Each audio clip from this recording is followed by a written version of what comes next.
Hi friends, welcome to Greens and Spices Kitchen. French fries ಅಂದರೆ ಯಾರಿಗೂ ಇಷ್ಟ ಇಲ್ಲ ಹೇಳಿ? ಚಿಕ್ಕವರಿಂದ ದೊಡ್ಡವ್ರವರೆಗೂ ಎಲ್ಲರೂ ಇಷ್ಟಪಡೋವಂಥ ಸ್ನ್ಯಾಕ್ಸ್ ಇದು ಅಲ್ವಾ?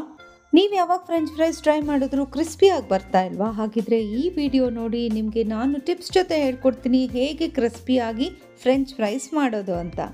ನಮ್ಮ ಚಾನಲ್ ಇನ್ನು ಸಬ್ಸ್ಕ್ರೈಬ್ ಆಗಿಲ್ಲ ಅಂದ್ರೆ ಸಬ್ಸ್ಕ್ರೈಬ್ ಮಾಡ್ಕೊಳ್ತೀರಾ ಅಲ್ವಾ? ಮೆಕ್ಡೊನಾಲ್ಡ್ಸ್ ನಲ್ಲಿ ಸಿಗೋ ತರ ಫ್ರೆಂಚ್ ಫ್ರೈಸ್ ನೀವು ಮನೇಲಿ ಮಾಡ್ಬೇಕಾ? ಹಾಗಿದ್ರೆ ನಾನು ಹೇಳ್ಕೊಡೋ ಟಿಪ್ಸ್ ಫಾಲೋ ಮಾಡಿ. ಕೆಚಪ್ ಅಥವಾ ಮೈನೀಸ್ ಹಚ್ಕೊಂಡು ತಿಂತಾ ಇದ್ರೆ ಸೂಪರ್ ಆಗಿರುತ್ತೆ ಅಲ್ವಾ? ಸೊ ಹೇಗೆ ಮಾಡೋದು ಈಸಿಯಾಗಿ ಮನೆಯಲ್ಲೇ ಫ್ರೆಂಚ್ ಫ್ರೈಸ್ ನೋಡೋಣ. Let start.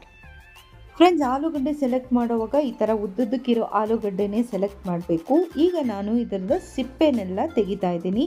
ನೀಟಾಗಿ ಇದರ ಸಿಪ್ಪೆನೆಲ್ಲ ತೆಕ್ಕೊಂಡ್ಬಿಡೋಣ. ಓಕೆ ಫ್ರೆಂಡ್ಸ್, ಈಗ ಸಿಪ್ಪೆ ಎಲ್ಲ ತೆಗೆದಿದ್ದಾಯಿತು. ಈಗ ಇದಕ್ಕೆ ಸೈಡ್ಸ್ನಲ್ಲಿರೋ ಎಕ್ಸ್ಟ್ರಾಸ್ನೆಲ್ಲ ತೆಗೆದುಬಿಡೋಣ. ಸೊ ದಟ್ ನಮಗೆ ಈಕ್ವಲ್ ಶೇಪಲ್ಲಿ ನಮ್ಗೆ ಆಲೂಗಡ್ಡೆ ರೆಡಿ ಆಗೋಗುತ್ತೆ. ನಮ್ಮ channel Greens and Spices Kitchen ಇನ್ನೂ ಸಬ್ಸ್ಕ್ರೈಬ್ ಆಗಿಲ್ಲ ಅಂದರೆ ಈಗಲೇ ಸಬ್ಸ್ಕ್ರೈಬ್ ಮಾಡ್ಕೊಳ್ಳಿ. ಸಿಪ್ಪೆ ಎಲ್ಲ ನೀಟಾಗಿ ತೆಗೆದಿದ್ದಾಯಿತು. ಇವಾಗ ಇದನ್ನು ಕಟ್ ಮಾಡ್ಕೊಳ್ಳೋದು ಹೇಗೆ ಅಂತ ತೋರಿಸ್ತೀನಿ. ಈಗ ಇದನ್ನು ಹಾಫ್ ಕಟ್ ಮಾಡಿಕೊಂಡು 4 ಭಾಗವಾಗಿ ಕಟ್ ಮಾಡ್ಕೋಬೇಕು. ಓಕೆ, ಈಗ ಎರಡನೇ ಟಿಪ್ಸ್ ಹೇಳೋ ಸಮಯ. ಆಲೂಗಡ್ಡೆನ ಅಟ್ಲೀಸ್ಟ್ 1 ಇಂಚ್ ಅಷ್ಟಾದರೂ ಕಟ್ ಮಾಡಲೇಬೇಕು. 1 ಇಂಚ್ಗಿಂತ ಇನ್ನೂ ಸ್ವಲ್ಪ ದಪ್ಪ ಕಟ್ ಮಾಡ್ಕೋಬೋದಾಗ್ಲಿ, ಸಣ್ಣಕ್ಕೆ ಮಾತ್ರ ಕಟ್ ಮಾಡ್ಕೊಂಡ್ರೆ ಅದು ಬೆಂಡಾಗೋಗುತ್ತೆ. ನೋಡಿ, ನಾನು ಹೇಳ್ಕೊಡೋ ಟಿಪ್ಸ್ ಫಾಲೋ ಮಾಡಿದ್ರೆ ನಿಮಗೆ ಎಷ್ಟು ಈಕ್ವಲ್ ಸೈಜಲ್ಲಿ ಆಲೂಗಡ್ಡೆ ಎಲ್ಲ ರೆಡಿ ಆಗೋಯ್ತು ಅಲ್ವಾ? ಆಲೂಗಡ್ಡೆದ್ದು ಎಲ್ಲ ಹೆಚ್ಚಿದ್ದಾಯ್ತು. ಈಗ ನಾನು ಥರ್ಡ್ ಟಿಪ್ಸ್ ಹೇಳ್ತಾ ಇದ್ದೀನಿ. ಕೋಲ್ಡ್ ವಾಟರ್ ತಗೊಂಡು ನಾವು ಅದರಲ್ಲಿ ಹೆಚ್ಕೊಂಡಿರೋ ಆಲೂಗಡ್ಡೆನೆಲ್ಲ ಹಾಕ್ಕೋಬೇಕು. ಈಗ ಒಂದು ಹಾಫ್ ಅನ್ ಅವರ್ ಇದನ್ನ ಡೀಪ್ ಫ್ರೀಸರ್ ಅಲ್ಲಿ ಇಟ್ಬಿಡೋಣ. ಹಾಫ್ ಅನ್ ಅವರ್ ಆದ್ಮೇಲೆ ಡೀಪ್ ಫ್ರೀಸರಿಂದ ತೆಗಿತಾ ಇದ್ದೀನಿ. ಈಗ ಇದು ಚೆನ್ನಾಗಿ ರೆಡಿ ಆಗಿದೆ. ಇದರಲ್ಲಿರೋ ಸ್ಟಾರ್ಚ್ ಎಲ್ಲ ಕ್ಲಿಯರ್ ಆಗಿ ಹೋಗ್ಬಿಟ್ಟಿದೆ. ಇದರಲ್ಲಿರೋ ಸ್ಟಾರ್ಚ್ ಎಲ್ಲ ಕ್ಲಿಯರ್ ಆದ್ರೆ ನಮಗೆ ಫ್ರೆಂಚ್ ಫ್ರೈಸ್ ಗರಿ ಗರಿಯಾಗಿ ಬರುತ್ತೆ.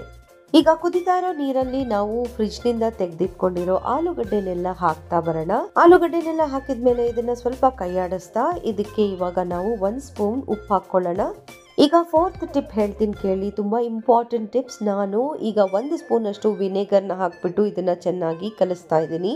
ವಿನೆಗರ್ ಹಾಕೋದ್ರಿಂದ ನಮಗೆ ಫ್ರೆಂಚ್ ಫ್ರೈಸ್ ತುಂಬಾ ಕ್ರಿಸ್ಪಿಯಾಗಿ ಬರುತ್ತೆ. ಈಗ ಆಲೂಗಡ್ಡೆ ಬೆಂದೋಗಿದೆ. ನಾನು ಇದನ್ನ ಈ ತರ ಒಂದು ಸ್ಟ್ಯಾಂಡ್ ಮೇಲೆ ಹಾಕ್ತಾ ಇದ್ದೀನಿ. ನಿಮ್ಮಲ್ಲಿ ಈ ತರ ಸ್ಟ್ಯಾಂಡ್ ಇಲ್ಲ ಅಂದ್ರೆ ಡೋಂಟ್ ವರಿ, ಒಂದು ತಟ್ಟೆ ಮೇಲಾದ್ರೂ ಹಾಕೋಬಹುದು. ನೋಡಿ, ಎಲ್ಲ ಈಕ್ವಲ್ ಸೈಜ್ ಅಲ್ಲಿ ಶೇಪ್ ಅಲ್ಲಿ ಎಷ್ಟು ಚೆನ್ನಾಗಿ ಕಟ್ ಆಗಿದೆ ಅಲ್ವಾ? ಈಗ ನಿಮ್ಮ ಹತ್ರ ಸ್ಟ್ಯಾಂಡ್ ಇಲ್ಲ ಅಂದ್ರೆ ಒಂದು ತಟ್ಟೆ ಮೇಲೆ ಒಂದು ಟಿಶ್ಯೂ ಪೇಪರ್ ಹಾಕೊಂಡು ಈ ತರ ಕೂಡ ನೀವು ಹಾಕಿಟ್ಕೋಬಹುದು. So friends, ಆಲೂಗಡ್ಡೆನ ಹೆಚ್ಚಿದ್ದಾಯ್ತು, ಬೇಯಿಸಿದ್ದಾಯ್ತು. ಈಗ ಬೇಯಿಸಿರೋ ಆಲೂಗಡ್ಡೆನ ನಾವು ಬಿಸಿ ಬಿಸಿ ಎಣ್ಣೆನಲ್ಲಿ ಹಾಕಿ ಕರಿತಾ ಬರಬೇಕು.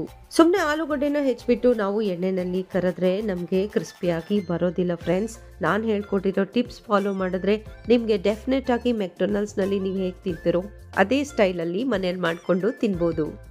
ಈಗ ಮುಂದಿನ ಟಿಪ್ಸ್ ಏನಂದ್ರೆ, ನಾವು ಆಲೂಗಡ್ಡೆನ ಹಾಕಿದ ತಕ್ಷಣ ಡೀಪ್ ಫ್ರೈ ಮಾಡಬಾರ್ದು. ನಾವು 2 ಟೈಮ್ಸ್ ಫ್ರೈ ಮಾಡಬೇಕು ಈ ಆಲೂಗಡ್ಡೆನ. ಸೊ ನಾವೇನು ಮಾಡಬೇಕು ಅಂದರೆ, ಅರ್ಧ ಬೆಂದಾಗಿದ ತಕ್ಷಣ ತೆಗೆದ್ಬಿಟ್ಟು ಈ ಥರ ಸ್ಟ್ಯಾಂಡ್ ಮೇಲೆ ಹಾಕಿಟ್ಕೋಬೇಕು.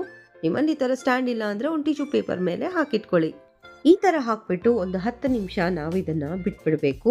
ಸೊ ಇದರಲ್ಲಿರೋ ಮಾಯಿಶ್ಚರ್ ಎಲ್ಲ ಕ್ಲಿಯರ್ ಆಗಿಬಿಡುತ್ತೆ. ಮತ್ತೆ ಈಗ ಡಬಲ್ ಫ್ರೈ ಮಾಡ್ತಾ ಇದ್ದೀನಿ. ಮತ್ತೆ ಎಣ್ಣೆ ಚೆನ್ನಾಗಿ ಕಾಯಿಸ್ಬಿಟ್ಟು ಈಗ ಇದನ್ನು ಡೀಪ್ ಫ್ರೈ ಮಾಡ್ಕೊಳ್ಳೋಣ. ಸೊ ಈ ಥರ ಡಬಲ್ ಫ್ರೈ ಮಾಡೋದ್ರಿಂದ ನಮಗೆ ಫ್ರೆಂಚ್ ಫ್ರೈಸ್ ಕ್ರಿಸ್ಪಿಯಾಗಿ ಸೂಪರ್ ಆಗಿರುತ್ತೆ. ವಾವ್, ಏನು ಬ್ಯೂಟಿಫುಲ್ ಆಗಿ ರೆಡಿ ಆಗೋಗಿದೆ ಅಲ್ವಾ? ನೋಡ್ತಿದ್ರೆ ನಿಮ್ಮ ಬಾಯಿನಲ್ಲೂ ನೀರು ಬರ್ತಿದೆ ಅಂತ ಗೊತ್ತು. ನೀವು ಇದನ್ನ ಟ್ರೈ ಮಾಡಿ ಹೇಗಿದೆ ಅಂತ ಕಮೆಂಟ್ ಮಾಡಿ. ಹಾಗೆ ನಮ್ಮ ಚಾನಲ್ ಇನ್ನೂ ಸಬ್ಸ್ಕ್ರೈಬ್ ಆಗಿಲ್ಲ ಅಂದರೆ ಪ್ಲೀಸ್ ಸಬ್ಸ್ಕ್ರೈಬ್ ಮಾಡ್ಕೊಳ್ಳಿ. ಎಲ್ಲೂ ಒಂದು ಸ್ವಲ್ಪನೂ ಕ್ರ್ಯಾಕ್ ಇಲ್ಲದೆ ನಮ್ಮ ಫ್ರೆಂಚ್ ಫ್ರೈಸ್ ಸೂಪರ್ ಆಗಂತೂ ರೆಡಿ ಆಗೋಗಿದೆ. ದುಡ್ಡು ಕೊಟ್ಟು ಹೊರಗಡೆ ನಾವು ತರೋದ್ರಿಂದ ಹೈಜಿನ್ ಆಗಿರುತ್ತೆ ಅಂತಲೂ ಹೇಳೋಕ್ಕಾಗಲ್ಲ. ಯಾವ ಎಣ್ಣೆನಲ್ಲಿ ಕರ್ದಿರ್ತಾರೋ ಗೊತ್ತಿಲ್ಲ. ನಾವೇ ಮನೆಯಲ್ಲಿ ಈಸಿಯಾಗಿ ಅವ್ರಿಗೆ ಈ ಥರ ಮಾಡಿಕೊಟ್ರೆ ಏನು ಖುಷಿ ಪಡ್ತಾರೆ ಅಲ್ವಾ? ಏನಂತೀರಾ? ಸೊ ಈಗ ಇದರಲ್ಲಿರೋ ಎಣ್ಣೆನೆಲ್ಲ ನಾವು ಟಿಶ್ಯೂ ಪೇಪರಿಂದ ಕ್ಲೀನಾಗಿ ತೆಗೆದುಬಿಟ್ಟು ಒಂದು ಬೌಲಲ್ಲಿ ಹಾಕ್ತಾ ಬರೋಣ. ಬೌಲಲ್ಲಿ ಹಾಕ್ಬಿಟ್ಟು ಇದಕ್ಕೆ ನಾವು ಒಂದು ಸ್ವಲ್ಪ ಉಪ್ಪು ಖಾರ ಹಾಕೋಬೇಕಲ್ವಾ? ಈಗ ನಾನು ಇದಕ್ಕೆ ಒಂದು ಸ್ವಲ್ಪ ಉಪ್ಪು ಹಾಕ್ಬಿಟ್ಟು ಸ್ವಲ್ಪ ಖಾರದ ಪುಡಿ ಕೂಡ ಹಾಕ್ತಾ ಇದ್ದೀನಿ. ಉಪ್ಪು ಖಾರದ ಪುಡಿ ಹಾಕಿದ್ಮೇಲೆ ಈಗ ಇದನ್ನ ಚೆನ್ನಾಗಿ ಕಲಿಸ್ಕೊಂಡ್ರೆ ನಮ್ಮ ಗರಿಗರಿಯಾದ ಫ್ರೆಂಚ್ ಫ್ರೈಸ್ ರೆಡಿ ಆಗೋಯ್ತು. ಫ್ರೆಂಡ್ಸ್, ನೋಡಕ್ಕಂತೂ ಬ್ಯೂಟಿಫುಲ್ ಆಗಿದೆ, ಹಾಗೆ ಸಖತ್ ಟೇಸ್ಟಿಯಾಗಿ ಕೂಡ ಇರುತ್ತೆ. ನೀವು ಇದನ್ನ ಟ್ರೈ ಮಾಡಿ ಹೇಗಿದೆ ಅಂತ ಕಮೆಂಟ್ ಮಾಡಿ. ಹಾಗೆ ವಿಡಿಯೋ ಇಷ್ಟ ಆಗಿದ್ರೆ ಪ್ಲೀಸ್ ಲೈಕ್ ಮಾಡಿ, ಶೇರ್ ಮಾಡಿ, ಸಬ್ಸ್ಕ್ರೈಬ್ ಮಾಡಿ. ಮುಂದಿನ ವಿಡಿಯೋನಲ್ಲಿ ಇನ್ನೂ ಒಳ್ಳೆ ರೆಸಿಪಿ ಜೊತೆ ನಾನು ನಿಮಗೆ ಸಿಗ್ತೀನಿ. Thank you so much for watching this video.